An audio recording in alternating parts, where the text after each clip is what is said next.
네, 안녕하세요. 방금 소개받은 한국외대 GBT학부의 전종근입니다.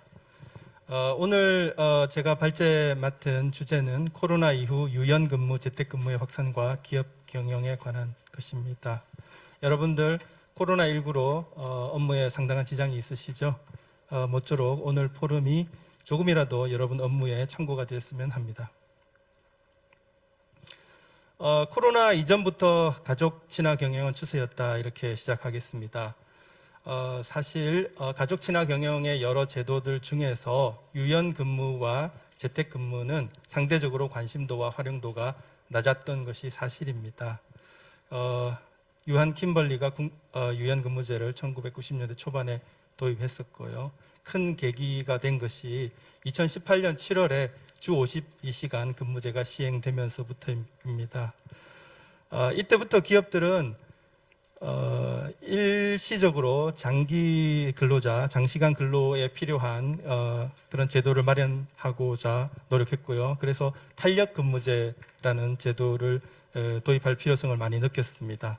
그런데 이 제도는 근로자 대표와 서면 합의를 해야 되고, 그 다음에 취업 규칙을 변경하는 등의 번거로운 일이 있었기 때문에 도입하는 데 상당한 애로가 있었습니다. 그럼에도 불구하고 여러 기업들, 여기 보시면 신세계백화점이나 SK하이닉스에서 유연근무제를 전사적으로 2018년에 도입한 걸로 나오고 있습니다.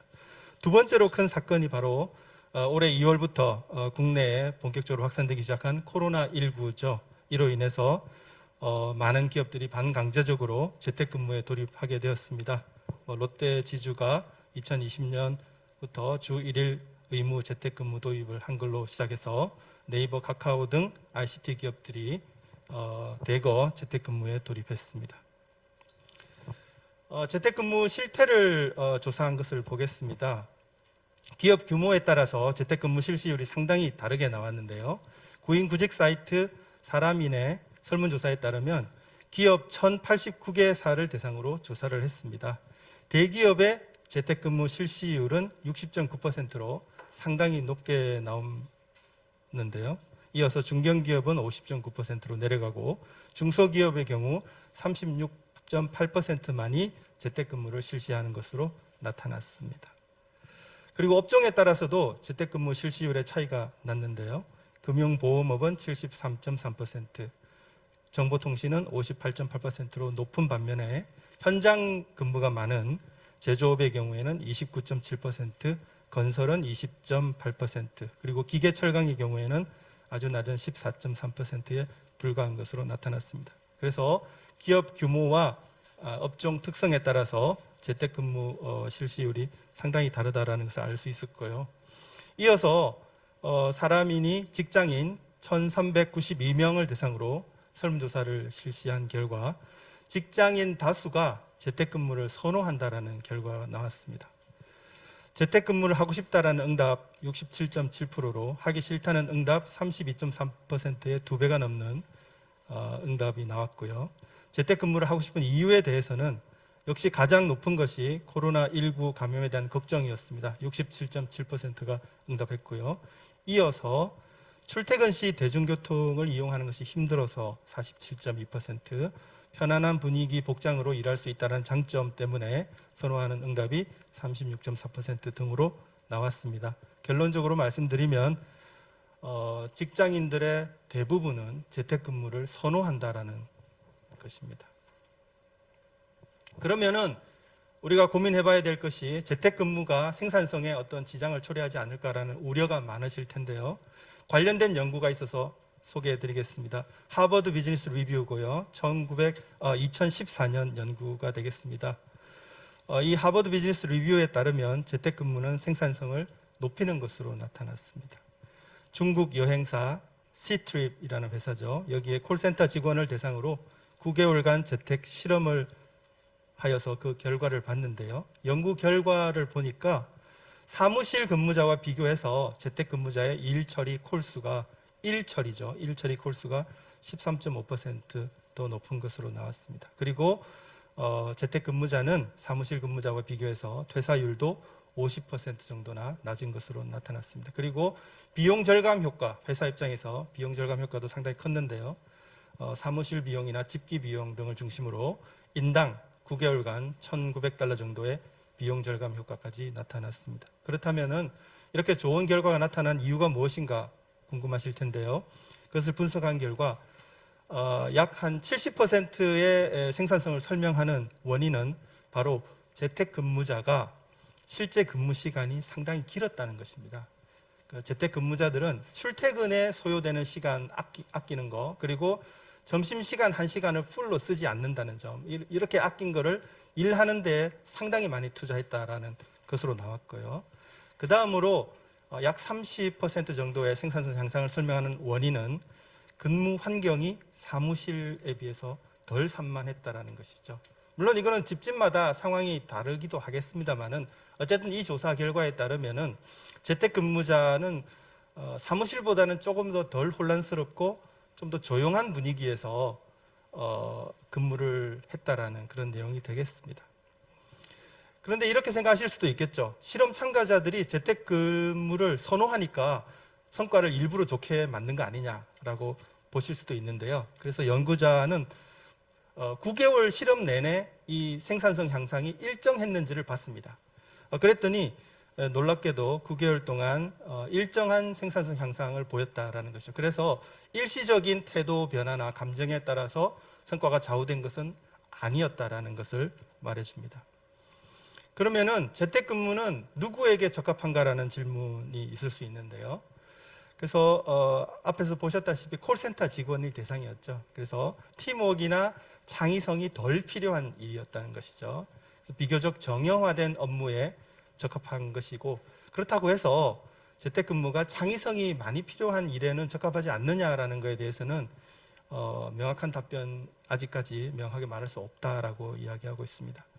그리고 뭐 당연한 얘기긴 하겠습니다만은 직장이 먼, 집에서 먼 그런 직원들이 선호한다라는 것이고요. 재택근무의 또 다른 기대 효과로는 미국의 저가 항공사인 젯블루 사례죠. 재택근무가 가능한 직원들도 지원할 수 있도록 했더니 본사에서 아주 멀리 떨어져서 사는 그런 우수한 직원들이 대거 지원을 했다라는 것이죠. 이 부분이 상당한 시사점이 될 수 있는데요. 재택근무가 활성화될 경우에 노동시장의 국제화가 일어날 수도 있다는 것이죠. 한국 기업들이 외국인을 직원으로 채용해서 재택근무를 시킬 수 있는 날도 얼마든지 열려 있다는 부분이 상당한 시사점이 되지 않을까 싶습니다. 그러면은 재택근무에 대한 저항이 물론 있습니다. 이 연구에 따르면 재택근무를 가장 두려워하는 사람들은 그 직장 내의 중간 관리자들이었습니다. 이 사람들은 직원 관리의 어려움이죠. 재택근무자들을 관리하고 통제하는 것이 실질적으로 쉽지 않다라는 그런 이유를 들어서 재택근무에 대한 저항이 높은 것으로 나타났습니다. 결론적으로 향후 재택근무 도입 방향은 어떻게 되느냐라는 거에서 전면적인 재택근무가 주는 혼란에 대해서 인지를 하고 있고요. 그래서 그런 것이 어렵다면은 주 1, 2회 재택근무 도입으로 생산성 향상시키고 비용 절감과 종업원 만족도를 모두 달성할 수 있지 않을까라는 이야기를 하고 있습니다. 최근에 언론에 보도된 재택근무에 대한 부정적 시각들에 대해서 소개하겠습니다. 잉크루트가 2020년 3월에 직장인들을 대상으로 조사한 결과 능률이 떨어진다라는 응답이 많이 나왔습니다.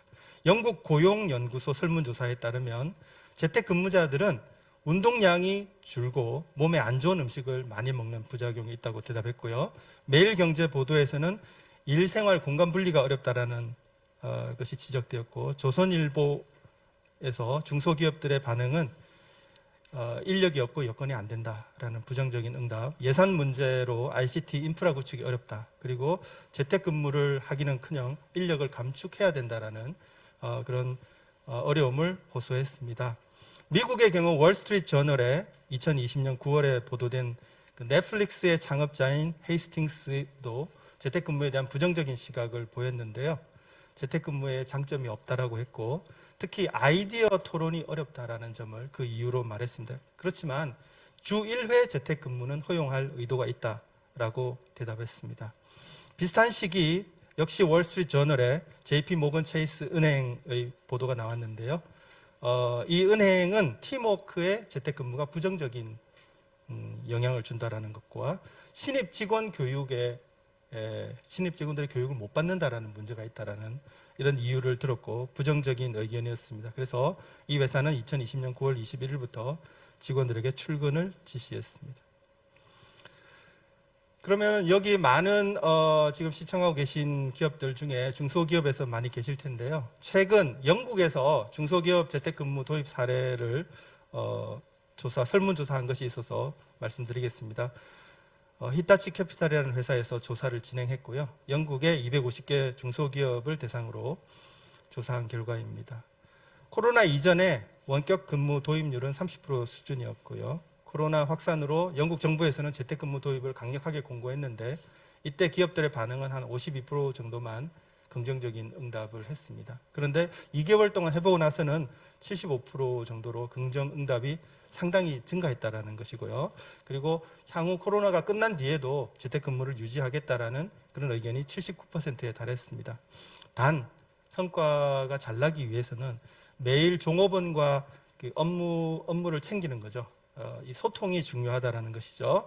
원격으로라도 직원들끼리 모여서 요가를 같이 한다든지 이런 식의 소통을 꾸준히 한다라는 것이 몸은 멀리 떨어 있지만 마음은 가까이 있는 이런 부분들이 매우 중요한 것으로 나타났습니다.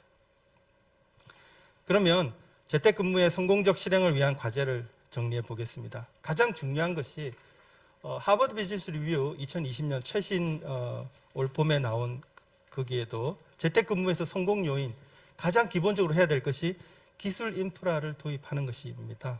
재택근무를 할 수 있는 여러 가지 통신, 커뮤니케이션 기술들을 잘 갖추고 또 제공해야 된다는 것이죠. 여기에는 초고속 인터넷, 화상회의 시스템, 공동 문서 작업 툴 등이 있을 것입니다.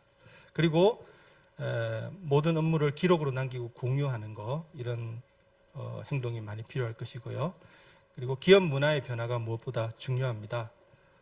이제는 9시에 출근해서 6시에 퇴근하는 식의 시간에 의한 관리가 재택근무에서는 통하지 않겠습니다. 그래서 무엇보다도 재택근무의 성과가 높아지기 위해서는 시간 관리에 대한 자율성을 부여해야 된다는 것이죠. 네.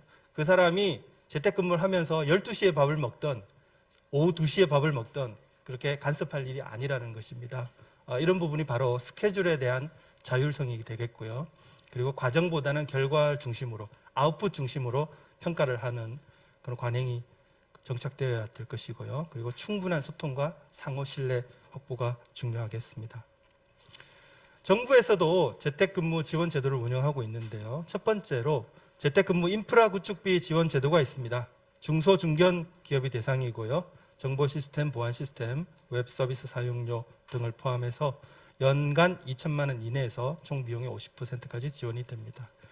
또 하나는 유연근무제 간접 노무비 지원 제도인데요. 역시 중소 중견 기업 대상이고요. 시차 출퇴근제, 선택근무제, 재택근무제, 원격근무제를 도입한 기업들이 노무비를 지원받을 수 있고요. 연 520만 원 한도 내에서 인당이죠. 인당 최대. 그리고 주당 유연근무 활용 횟수에 따라 지급이 됩니다. 고용노동부 홈페이지를 참고하시면 많은 도움이 되겠습니다. 자, 그럼 이제 왜 가족 친화 경영인가라는 말씀을 드리겠습니다. 첫 번째, 가족 친화 경영은 앞에서도 봤다시피 생산성을 높일 수 있다는 점입니다. 주 40시간 근무 시 노동 생산성이 1.5% 향상된다는 KDI 연구 보고서가 있었고요. 하버드 비즈니스 리뷰 사례에서 보듯이 생산성이 13.5% 증가할 수 있다는 것입니다. 두 번째로는 밀레니얼 세대는 워라밸을 가장 중요시한다는 것이죠. 잡코리아의 설문조사에 따르면 구직자의 좋은 직장 1순위는 워라밸 기업이었습니다. 그래서 보수를 많이 주는 기업이 2위였는데 그거에 비해서 그래서 이런 결과에 따르면 우수한 신입 직원을 뽑기 위해서는 워라밸이 갖춘 기업이 돼야 된다는 것이죠. 세 번째로는 4차 산업혁명 기술이 발달하고 있고요. 이것은 바로 워라밸을 촉진하는 기술들, 대부분 언택트 기술들이 뒷받침되고 있다는 것입니다. 네 번째로는 코로나19로 인해 촉발된 재택근무가 코로나 이후에도 계속 유지될 가능성이 높다는 것이죠. 앞에서 영국 사례에서 봤듯이 처음에 부정적인 시각을 가지고 했지만 시행 이후에 오히려 관심도나 만족도가 높아졌기 때문에 전면적은 아니더라도 최소한 부분적으로라도 지속할 기업들이 많이 있는 걸로 나와 있습니다. 이미 언론에 보도되기로는 미국의 애플이나 페이스북 이런 데는 코로나 이후에도 지속적으로 재택근무를 시행하겠다라고 밝힌 바 있습니다. 다음으로 가족 친화 경영은 직무 만족도를 높인다는 것입니다. 이유덕 2011년 연구 결과를 살펴보면 가족 친화 경영을 가족 친화적 정책의 시행 정도와 가족 친화적 조직 문화로 구분했는데요. 가족 친화적 정책의 시행 정도라 함은 유연근무제와 같은 이런 가족 친화 제도를 얼마만큼 도입했느냐 하는 것을 말하고요. 두 번째로 가족 친화적 조직 문화라 함은 이런 가족 친화 제도를 타인의 시선을 의식하지 않고 자유롭게 활용할 수 있느냐 하는 그런 직장 분위기가 형성되어 있느냐를 가족 친화적 조직 문화라고 봤습니다. 이 두 가지가 갖추어진다면 직무 만족도가 높아지고 가정생활 만족도까지도 높아진다라고 연구 결과가 제시되었습니다. 그래서 가족 친화 경영이 직무 만족을 높이는 가장 큰 이유는 바로 일생활 갈등을 줄여준다는 것이죠. 사람들이 일생활 갈등이 강하게 되면은 그것이 직무 만족, 일도 제대로 안 되고 가정 일도 제대로 안 되는 그런 문제점이 있는 것이죠. 그래서 가족 친화 경영은 일생활 갈등을 줄여서 직무 만족과 가정 생활 만족을 추구할 수 있다라는 것입니다. 자, 그럼 이제 결론을 내겠습니다. 두 가지로 나눴습니다. 기업 경영에 대한 시사점과 근로자 관점의 시사점으로 나눴습니다. 우선 기업 경영의 시사점은 변화에 대한 수용과 적응 노력이죠. 그래서 코로나19로 촉발된 이런 위기 상황에서 재택근무라는 그런 새로운 제도를 도입해야만 됐는데, 그래서 잘 적응하기 위한 준비가 필요하겠습니다. 우선 비대면 업무 지원 기술을 도입하고요. 또 제조업의 경우에도 스마트 공장 같은 것을 도입하게 되면은 현장 인력을 상당히 많이 줄일 수가 있습니다. 모바일로 다 컨트롤할 수 있기 때문에 현장 인력을 최소화하고 재택근무가 일부 가능하도록 되겠습니다. 그리고 일하는 방식의 변화와 스마트 워크, 즉 스마트 오피스를 도입하는 것이죠. 모두 다 직장으로 본사로 출근하는 것이 아니라 집 근처에 스마트 오피스를 제공해서 가까운 곳에 출근해서 업무를 볼 수 있도록 하는 그런 것들이 중요할 것 같고요. 그리고 기존 인력에 대한 ICT 기술 활용 교육이나 재택근무도 준비가 되지 않은 사람을 재택근무에 내몰아서는 안 된다는 것이죠. 사전 교육을 통해서 재택근무 지침과 방법을 잘 익힌 후에 재택근무를 할수록 더 생산성이 높아진다는 것입니다. 그리고 원격 근로에 대한 인식 개선, 원격 근로, 재택근무는 노는 거 아니냐라는 것에 대한 부정적인 시각을 고쳐야 될 것 같고요. 자유롭게 활용할 수 있는 조직 문화 변화가 필요할 것 같습니다. 다음으로 개인 근로자 관점의 시사점 말씀드리겠습니다. 무엇보다도 혼자서 업무를 해야 될 것 같습니다.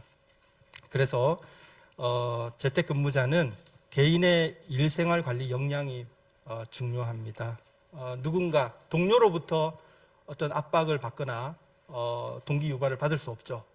모든 업무에 대한 열정이나 이런 것들은 자기 마음속에서 우러나와야 되는 것인데요. 그래서 많은 인터넷에 항상 연결되어 있고 SNS에 항상 접속되어 있기 때문에 집중을 방해하는 요소들은 너무나 많습니다. 그래서 중요한 것은 스스로 모티베이션이 되는, 스스로 동기부여가 되고 자기 관리, 자기 시간 관리가 되는 사람들이 재택근무에 적합한 사람들입니다. 그래서 개인이 갖춰야 될 역량으로서 무엇보다도 이 시간 관리, 일생활 관리 역량, 이 부분이 굉장히 중요할 것 같고요. 또한 기혼자의 경우에는 돌봄 노동이죠. 가사 노동, 돌봄 노동을 같이 하면서 한 장소에서 돌봄 노동과 직장 노동을 같이 해야 되는 일이 가중되는 것입니다. 이런 분들은 오히려 더 힘들어질 수가 있는 것이죠. 그래서 이런 분들을 위한 어떤 대응, 배려나 조치가 준비가 필요하지 않을까 싶습니다. 그리고 또 하나 이제 일에 대한 보람과 성취감입니다. 나와 일과의 문제고 뭐 직장 동료를 만나면서 관계를 속에서 사는 의미를 찾는 그런 것이 아니라 나 혼자 일하면서 어떤 보람과 그런 걸, 열정을 느껴야 됩니다. 그런 걸 느끼지 못한다면 그냥 일을 위한 일에 그칠 수가 있는 것이죠. 그래서 재택근무자가 갖춰야 될 것은 일에 대한 보람과 성취감을 어떻게 느낄 것인가 하는 문제, 커다란 숙제가 되겠습니다. 이 부분들이 잘 갖춰져야 될 것 같습니다.